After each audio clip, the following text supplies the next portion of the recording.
Hanger light ಅಂದರೆ ನೇತಾಡುವ ದೀಪವನ್ನು ನೇತಾಕಕ್ಕೆ ready ಆಗಿದ್ರು.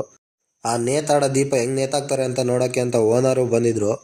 ಹುಡುಗರೆಲ್ಲ ಸೇರ್ಕೊಂಡು ನೇತಾಕಿದ್ರು. ಓನರು ನೋಡ್ತಿದ್ರು ಯಾವ ಐಟ್ ಹೋಗ್ಬೇಕು ಅಂತ ಹೇಳ್ಬಿಟ್ಟು.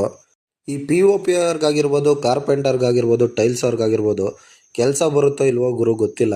ಯಾಕೆಂದರೆ ಎಲ್ಲ ತಗೂ ಕೆಲಸ ಬಾಕಿ ಉಳಿಸಿರ್ತಾರೆ, ನಾವೇ ಮಾಡ್ಕೋಬೇಕಾಗುತ್ತೆ. ನೋಡ್ಬೋದು ರೋಪ್ ಲೈಟ್ ಇಳಿಯೋಕ್ಕೆ ಒಂದು ಹೊಸ ಸ್ಟೈಲ್ನ ಇದು ಮಾಡಿದ್ವಿ. ನೀವೇ ನೋಡ್ತಿರಂಗೆ ಪೈಪಾಗಿ ಹಾಕೊಂಡು ನಮ್ಮ ಡಿ ಸಿ ಅವರು ಹಾಕೊಂಡು ಎಳಿತಾವ್ರೆ. ಒಳ್ಳೆ ಎಕ್ಸ್ಪರ್ಟ್ ಥರ ಪಟಪಟ ಅಂತ ಫಸ್ಟ್ ಟೈಮ್ ಆದ್ರೂ ಪಟಪಟ ಅಂತ ಹಾಕ್ತವ್ರೆ. ಇದು ಮೋಲ್ಡ್ ಹೈಟ್ ಇರೋದ್ರಿಂದ ನಮ್ಮ ಡಿ ಸಿ ಅವರು ಒಂಚೂರು ಕುಳ್ಳು ಕಾಣಿಸ್ತಿದ್ರು. ಹಾಗೆ ಜಾಸ್ತಿ ಟೈಮ್ ಆಗಿದ್ರಿಂದ ಹುಡುಗರಿಗೆಲ್ಲ ಟೀ ಮತ್ತು ಸ್ನ್ಯಾಕ್ಸ್ ತಗೊಂಡೋಗೋಣ ಅಂತ ಬೇಕ್ರಿಗೆ ಬಂದೆ.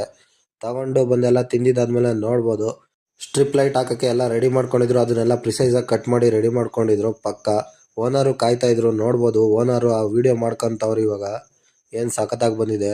ಒಂಚೂರು ಎಲ್ಲೇ ಆಗಲಿ ಒಂಚೂರು ಗ್ಯಾಪ್ ಕಾಣಿಸಲ್ಲ. ಪಕ್ಕಾ ಕೆಲಸ.